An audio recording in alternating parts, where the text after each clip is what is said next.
तो अब हम आगे का पार्ट करते हैं, स्वरों के भेद। सबसे पहले हमने किया था समय के आधार पर स्वरों के भेद, अब हम करेंगे मुख आकृति के आधार पर स्वरों के भेद। ये 6 तरह के होते हैं। सबसे पहले है संवृत स्वर। इसका मतलब होता है मुंह बहुत ही कम खुलना। जब हम इनका उच्चारण करते हैं तो मुंह बहुत ही कम खुलता है। ये हिंदी वर्णमाला में स्वर 2 होते हैं, ई और उ, बड़ी ई और बड़ा उ। उसके बाद है अर्ध संवर्त स्वर। इसमें इससे थोड़ा सा अधिक मुंह खुलता है। ये है ए और ओ। उसके बाद विवर्त स्वर। विवर्त स्वर में पूरा मुंह खुलता है, इन दोनों से अधिक। ये स्वर में केवल एक ऐसा अक्षर होता है आ, जिसमें पूरा मुंह खुलता है जब हम इसका उच्चारण करते हैं। अब है अर्ध विवर्त स्वर। अर्ध का मतलब है आधा, इससे आधा मुंह खुलना।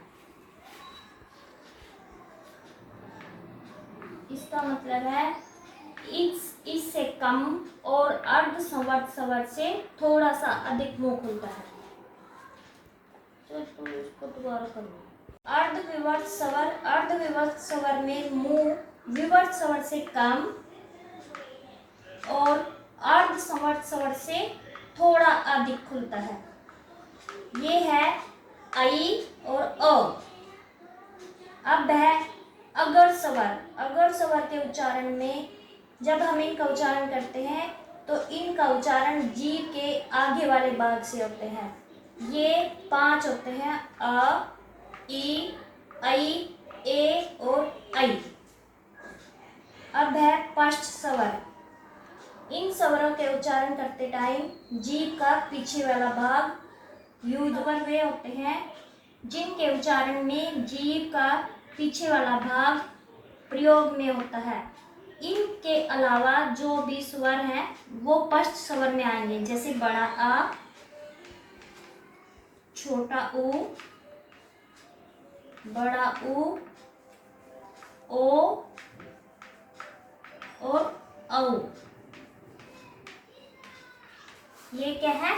पश्च स्वर।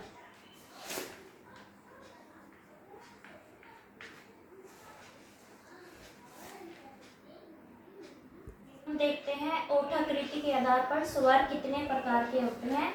ओठाकृति के आधार पर स्वर 2 तरह के होते हैं। एक होता है वृत्ताकार। वृत्ताकार स्वर वे होते हैं जिनके उच्चारण करते टाइम हमारे होठ, वृत्त का मतलब क्या होता है? गोल। जिनका उच्चारण करते टाइम हमारे होठ गोल हो जाते हैं। चलो आइए देखते हैं वृत्ताकार स्वर कौन कौन से होते हैं। उ, ओ,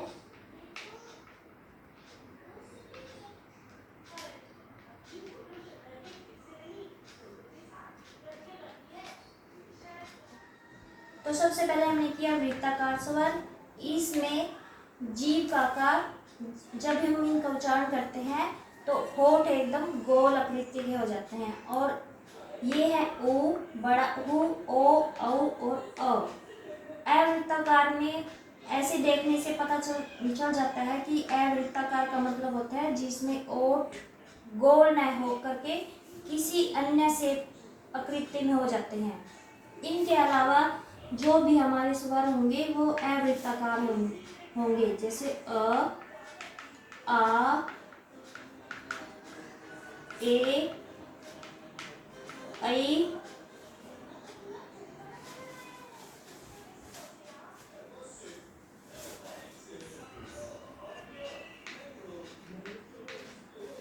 तो चलो अब हम व्यंजन करते हैं। ये तो आपको पहले पता होगा कि व्यंजन स्वरों की सहायता से बोले जाते हैं और ये संख्या में 33 होते हैं।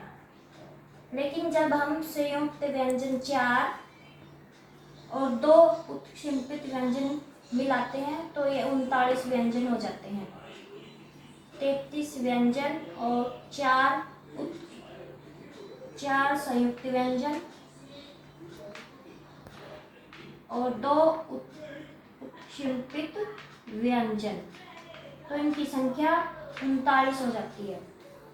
तो अब हम इनके भेद करते हैं। तो सबसे पहले हम करते हैं स्पर्श व्यंजन। इन व्यंजनों के उच्चारण में, जैसे कि नाम से पता चल रहा है स्पर्श, जब इन व्यंजनों का उच्चारण होता है तो हमारी जीभ जो मुख के किसी न किसी हिस्से को टच करती है, इसलिए हम इनको क्या बोलते हैं, स्पर्श व्यंजन। इस संख्या में 25 होते हैं, जैसे क से लेकर म तक। और ये स्पर्श व्यंजन वर्ग में बटे होते हैं, जैसे कि कचट ता। ये 5 वर्ग होते हैं और प्रत्येक वर्ग के 5-5 वर्ण होते हैं। लेकिन एक वर्ग ऐसा है ट वर्ग, इसमें 5 ध्वनियां न होकर 7 ध्वनियां होती हैं। अब है अंतस्थ व्यंजन। अंतस्थ व्यंजन संख्या में 4 होते हैं, य, र, ल, व। अंतस्थ व्यंजन क्या होते हैं, जब हम इनका उच्चारण करते हैं तो हमारे मुख के अंदर जीभ है जो वो पूरी तरह से अवयवों के साथ टकराती नहीं है। ये 4 होते हैं, य, र, ल और व। इसमें य और व ये हैं अर्धस्वर, य और व ये क्या है, अर्धस्वर। इनको अर्धस्वर इसलिए कहते हैं क्योंकि ये ना तो पूरी तरह स्वर है और ना ही पूरी तरह व्यंजन है। इस कारण इनको आगे वाला और सबसे पीछे वाला य और व ये 2 अर्धस्वर हैं। र को हम लुंठित भी बोलते हैं और प्रकंपित भी बोलते हैं। जब हम इनका उच्चारण करते हैं तो हवा साइडों से टकराकर थोड़ी सी कंपन होकर बाहर निकलती है, इसलिए हम इसको क्या बोलते हैं, प्रकंपित। प्रकंपित भी बोल देते हैं और लुंठित भी बोल देते हैं। ला को हम बोलते हैं पार्श्विक। ला को हम पार्श्विक व्यंजन कहते हैं। य और व पहला और आखिरी ये अर्धस्वर है। र को हम बोलते हैं प्रकंपित। इसमें हवा जो बाहर थोड़ी सी कंपन करके बाहर निकलती है। और ल पार्श्विक व्यंजन है। अब है उसम व्यंजन। उसम व्यंजन भी संख्या में 4 है, स और ह। जब हम इनका उच्चारण करते हैं तो हमारे मुख की हवा थोड़ी रगड़ खाके और गर्म होके बाहर निकलती है, जिसके कारण हम इनको उसम व्यंजन कहते हैं। तो प्रत्येक वर्ग का अंतिम वर्ण है ये अय्या, न और मैं, ये होते हैं नासिकीय व्यंजन। इनको बोलते हैं नासिकीय व्यंजन। जब हम इनका उच्चारण करते हैं तो वायु मुख के साथ साथ नाक से भी निकलती है, इनको हम नासिकीय व्यंजन कहते हैं। ये प्रत्येक वर्ग का अंतिम वर्ण होते हैं। और ये च, छ, ये जो च वर्ग के सारे अक्षर हैं, च, छ, ज, झ और ये है स्पर्श संघर्षीय व्यंजन। इनको हम स्पर्श संघर्षीय व्यंजन बोलते हैं क्योंकि जब हम इनका उच्चारण करते हैं तो हवा मुख के किसी भी भाग से टकराकर बाहर निकलती है, तो वो रगड़ खा के बाहर निकलती है। अब हम करते हैं स्वर तंत्री के आधार पर व्यंजनों के भेद। ये 2 तरह के होते हैं, एक होता है अघोष, दूसरा होता है संघोष। अघोष में क्या होता है, इसमें प्रत्येक वर्ग का पहला और दूसरा और तीनों स्वर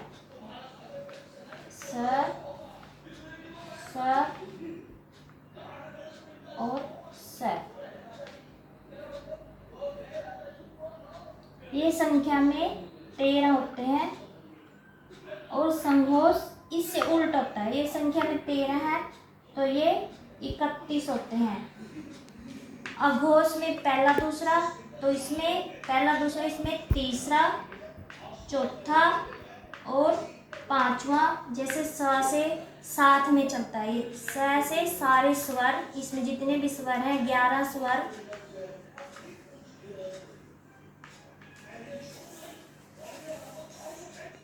ढ और ढ, य, र, ल, व और है। ये इनकी संख्या कुल मिला के 31। अघोष 13, तो इनसे उल्ट संघोष 33 होते हैं। ये वर्ग का पहला दूसरा और तीनों सेट। और इसमें पहला दूसरा, इसमें तीसरा चौथा पांचवा, ये तो वैसे याद हो जाएगा गिनती के हिसाब से, पहला दूसरा और ये तीसरा चौथा पांचवा। स से सारे मतलब साथ में लेके चलता है, सारे स्वर 11 स्वर है और ढ, य, र, ल, व है।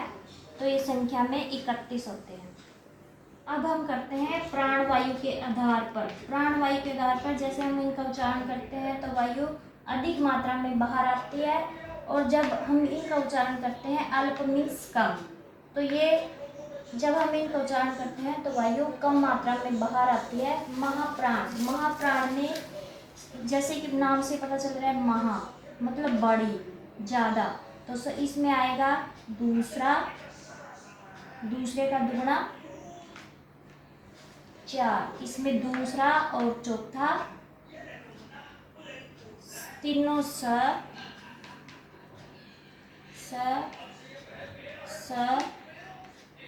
है और वह।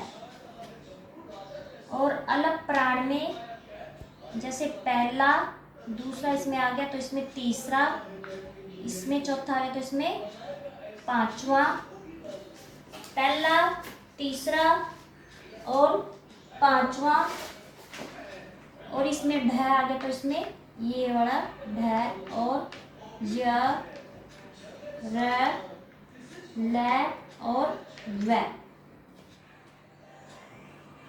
तो चलो अब हम जो थोड़ा सा रहता है वो हम कल करेंगे उच्चारण के स्थान पर, वर्णों का उच्चारण स्थान।